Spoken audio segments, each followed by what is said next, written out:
boa tarde a todos. Agradeço o convite e saúdo aí o doutor Roberto Frias, meu colega desse painel.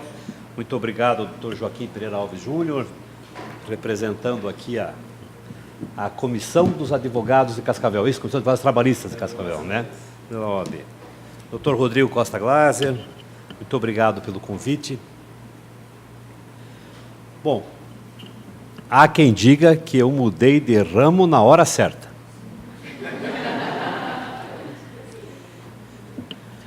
Bom, vamos às provocações. Será que isso é verdade ou não? A reforma, a nossa querida Lei 13.467, ela dividiu as opiniões, né?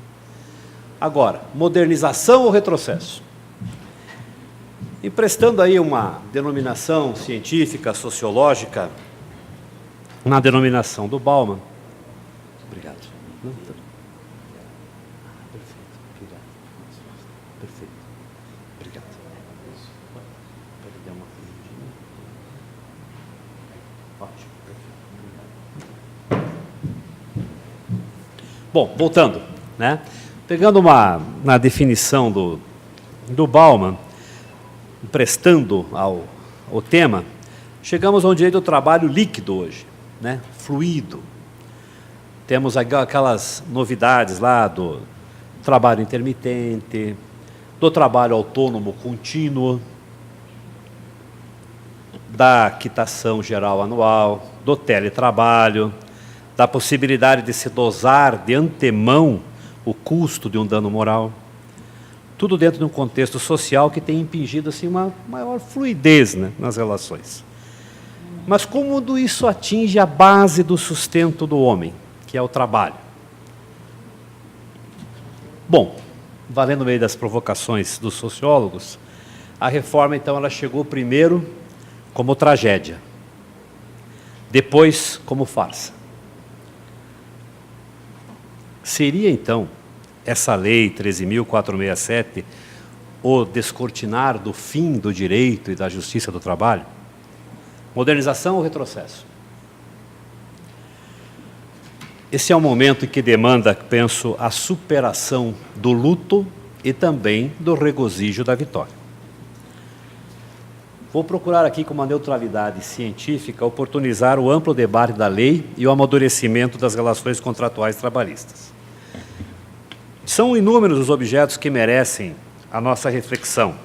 Não apenas a relação que, de certa forma, hoje emancipou com a nova lei o trabalhador, na assinatura de acordos, deixando de ser totalmente tutelado, mas também pela desconstrução de diversos posicionamentos consolidados do TST.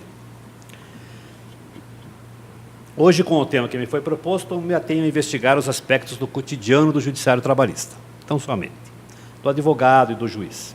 Então fica aqui o tema: uma nova justiça do trabalho. Aumenta ou diminui os processos? Nosso dia a dia ficou mais tenso ou mais fluido?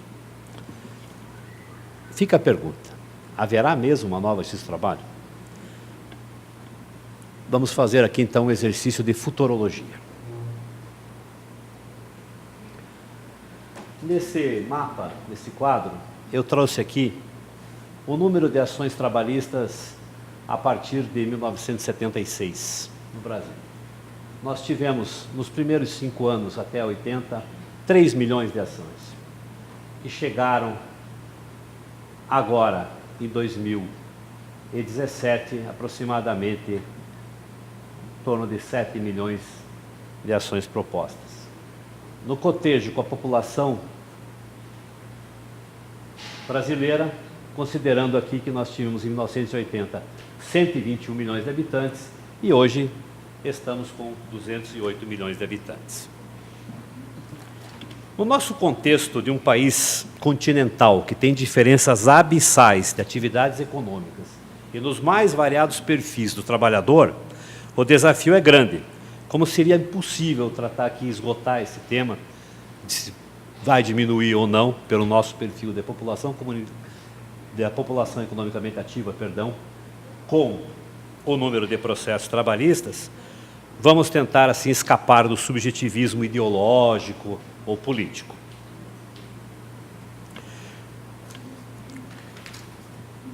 Para traçar aqui um panorama, não vou fazer aquela análise jurimétrica, porém é preciso partir de um dado objetivo para traçar o que tem sido numericamente, então, a Justiça do Trabalho. Nesse mapa, nós encontramos aqui o Brasil de 1980 para o Brasil de 2010 e o índice da população economicamente ativa. As estatísticas do TST, elas apontam que houve um crescimento de 20% a 25% no número de ações trabalhistas a cada 5 anos. O que vale dizer, as ações trabalhistas no Brasil, elas tiveram um acréscimo de 4% a 5% ao ano nos últimos 35 anos. Fica a pergunta, é um número alto? Houve uma proliferação enorme de ações? Se em 1980 éramos 121 milhões de habitantes e hoje já somamos 208 milhões, ou seja, de 80 para hoje, nós temos um crescimento populacional de 72%. Só que nós não podemos trabalhar somente com um número assim absoluto. Em 1980, a maioria da nossa população estava na casa dos 9 anos de idade. As crianças eram a maioria da nossa população. Hoje, o que era uma pirâmide virou uma espécie de peão invertido. Nesse desenho, nós encontramos aqui a grande maioria da população economicamente ativa brasileira está nos 30 anos de idade. Ou seja, a população média do brasileiro está em 30 anos de idade. O que aumenta ainda mais, como se trata de um índice da população econômica ativa, tratam-se de trabalhadores. O índice de trabalhadores tem aumentado numa proporção ainda que superior ao próprio crescimento demográfico nosso. Portanto, vocês podem dizer assim, sim, mas à medida em que se aumenta o número de trabalhadores da população econômica ativa, também encontramos as aposentadorias. Bom, dificilmente nós vamos encontrar um aposentado totalmente inativo por aqui.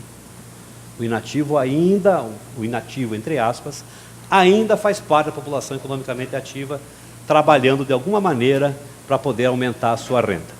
Isso falando no contingente enorme da nossa população. E o que isso tem a ver com uma nova justiça do trabalho? Vamos ao nosso índice de litigiosidade.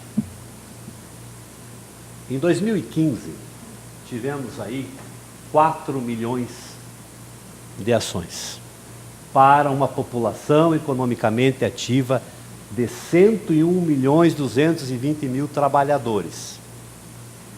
2016, um pouquinho mais, 4.200.000.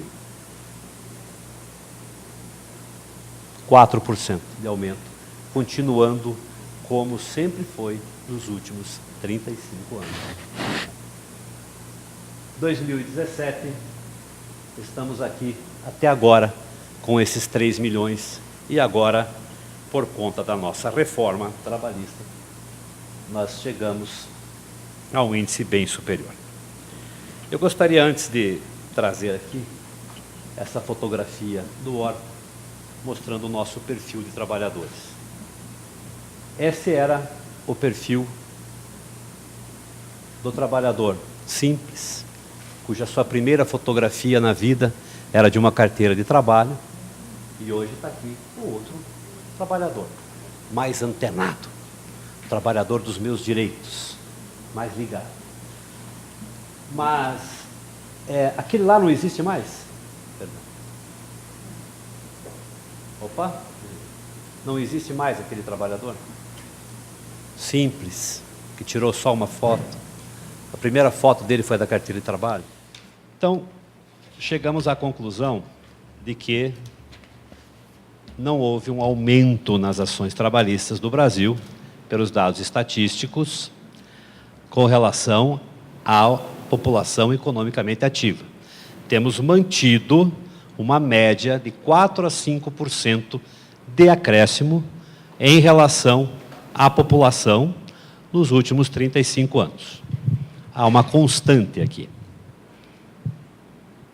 Pois bem, analisando agora o perfil desses dois tipos de trabalhadores, nós temos já a convicção de que não há um afastamento cronológico, tampouco geográfico, dos dois perfis.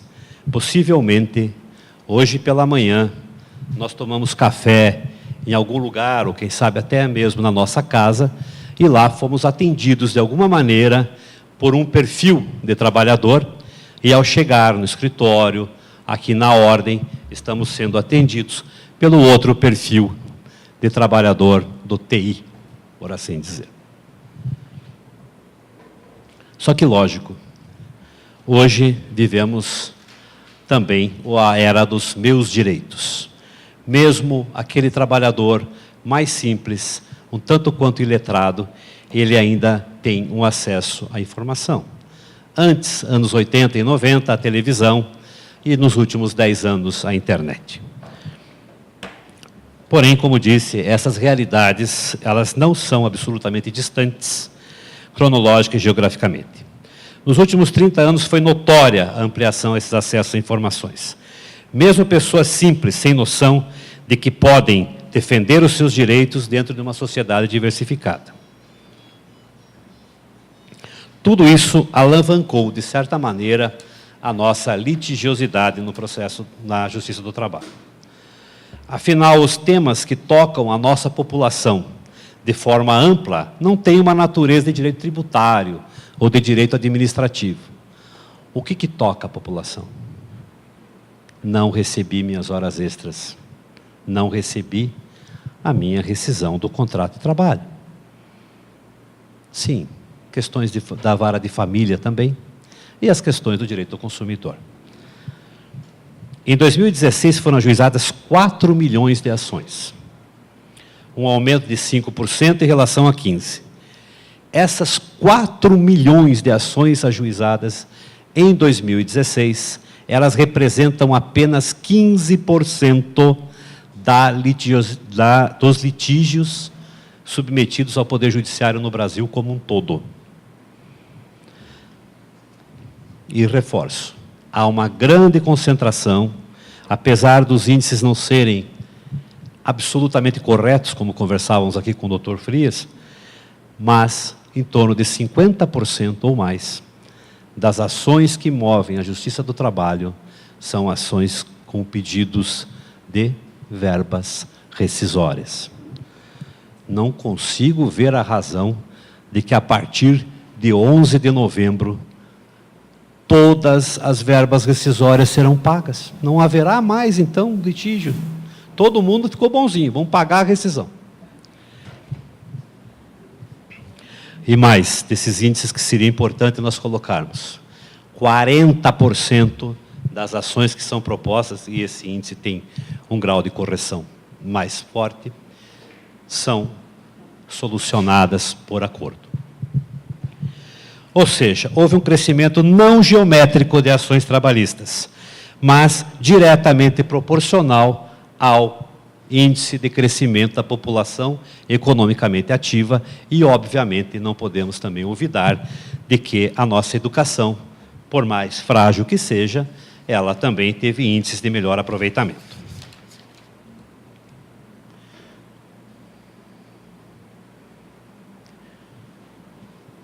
O efeito da Lei 13.407.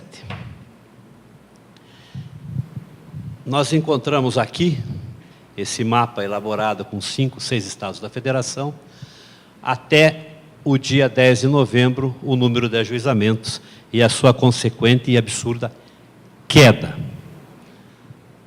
Então, chegamos a uma conclusão do que realmente a reforma trabalhista diminui o número de ações trabalhistas. Penso que não. Isso aqui é o famoso rebote. Quando você toma um medicamento e aí cura a Tem o problema de saúde, depois o efeito rebote, logo em seguida vem o famoso corticoide, né? O que me parece aqui é simplesmente o fato de que a reforma funcionou. A reforma gerou emprego nos escritórios de advocacia. Todo mundo contratou, arrumou um amigo para fazer audiência e foi lá para ficar até mais tarde, enfim, deu um jeito de dar vazão àquele resíduo que fica nos escritórios que normalmente, né, se desovam esses resíduos no final do ano. Mês de dezembro, vamos terminar o ano com vida nova, o ano que vem, e datas de audiência. Então, aqui é o momento de se pacificar. A Justiça do Trabalho, por certo, ela incomodou. E foram, obviamente, com a reforma, adotados alguns mecanismos de contenção dos índices de litigiosidade. Mas o que incomodou mesmo foi a eficiência da Justiça do Trabalho. Foi o Bacen-Jude, a localização dos endereços, o impulso oficial da execução do juiz. Como o reclamante, eu sei que ele foi morar lá no Mato Grosso, nunca mais mexeu no processo, agora vem lá o juiz e penhora meu carro. Isso gerou esse fator, para dizer o mínimo, emocional na edição da reforma também. Mas, situado aqui o objeto geral da minha investigação e o seu principal impacto, é inegável que essa mudança cirúrgica que foi feita na CLT traz impactos na Constituição da Justiça do Trabalho.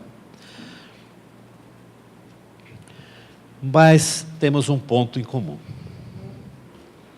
Pelo que eu ouvi sentado enquanto aguardava a minha vez. Dita mais a Constituição Federal do que a norma infraconstitucional. Isso revelará na prática cotidiana. Várias são as inconstitucionalidades. Contextualizando o tema e suas circunstâncias, e retomo o eixo do impacto, faço um corte aqui para avançar no exame direto. A reforma vai diminuir ou vai aumentar as ações trabalhistas? Aí está o pico e o efeito rebote. Não há dúvida de que o objetivo da reforma foi remover ou atenuar as fontes de rigidez no mercado de trabalho. Mas quais são objetivamente esses mecanismos que contêm a litigiosidade? Quais são eles? Vamos lá.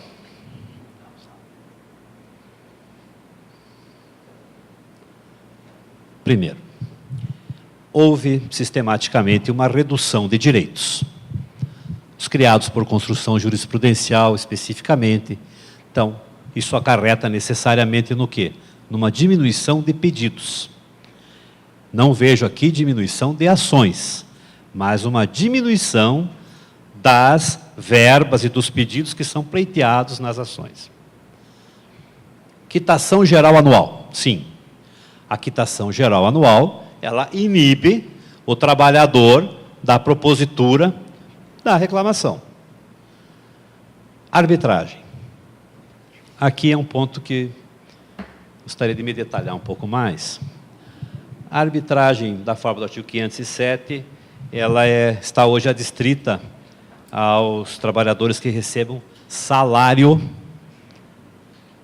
superior ao dobro do benefício previdenciário, hoje em torno de R$11 mil. A primeira situação já fica aqui, salário ou remuneração?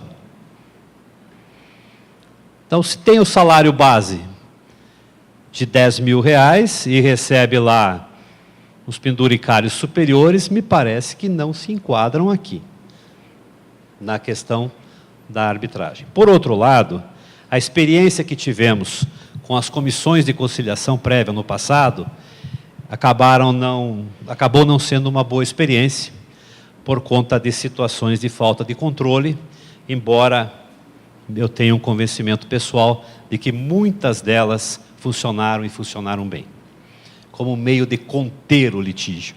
A arbitragem, sem dúvida nenhuma, é uma forma moderna, é uma forma de se evitar a judicialização de todas as questões envolvidas, mas precisa necessariamente, com a disciplina das leis, ser bem montada e estar sob a ótica do judiciário. Petição inicial líquida, antecedida de exibição prévia de contas. Artigo 840, parágrafo 1º da CLT. Penso que a petição inicial líquida não é um motivo de diminuir o litígio. Pelo contrário, de aprimorá-lo.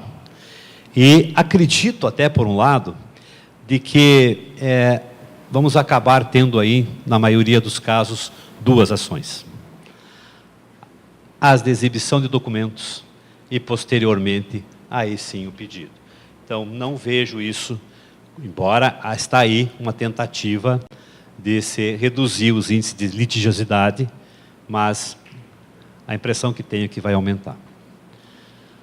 Honorários de sucumbência. Esse sim. Esse é o que está assustando. Mas assustando por quê?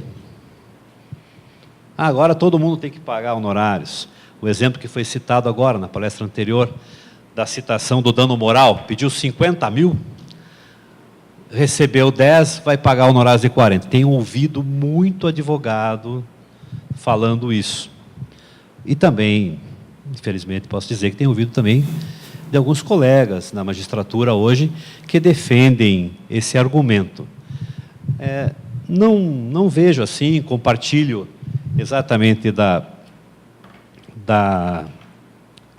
forma como o STJ tem julgado essas questões, e isso, obviamente, pode ser transportado para todo o litígio trabalhista, todas as verbas que são deferidas. Agora, a questão é essa, nós advogados brigamos muito para que houvessem aí os honorários na Justiça do Trabalho. E agora, vale aquele brocardo, cuidado com o que você pede. Cuidado com o que você pede, que você pode conseguir. Daí, estamos aí, diante desta nova realidade. Quem advoga na vara de família aqui, onde lá existem inúmeras ações de justiça gratuita, não deixou de advogar, não houve uma diminuição das ações que envolvem os litígios na área de família, porque existe lá a condenação de honorários. Aqui sim, padece inclusive de constitucionalidade o artigo 844. Pagamento de custas para ajuizamento de nova ação depois de arquivamento, mesmo ao detentor dos benefícios da justiça gratuita. Uma forma, obviamente, é uma tentativa de reduzir o litígio, mas que, infelizmente, vai cair, deve cair na letra morta. Final da execução de ofício e a prescrição intercorrente. Pois bem, aqui são fatores que vão diminuir os processos em curso, penso eu. Com o final da execução de ofício e a prescrição intercorrente, nós teremos uma diminuição dos processos que vão acabar parando lá no arquivo definitivamente desta vez. Passo agora já a encerrar a minha colocação, para lhes agradecer a possibilidade de estar aqui e para dizer aos senhores que eu não vislumbro de maneira alguma o fim da Justiça do Trabalho. Essa charge elaborada aqui na nossa revista eletrônica, onde traz exatamente o trabalhador na pedra do seu sindicato e o outro trabalhador, cronológica e geograficamente próximo, apoiado também na nova legislação trabalhista.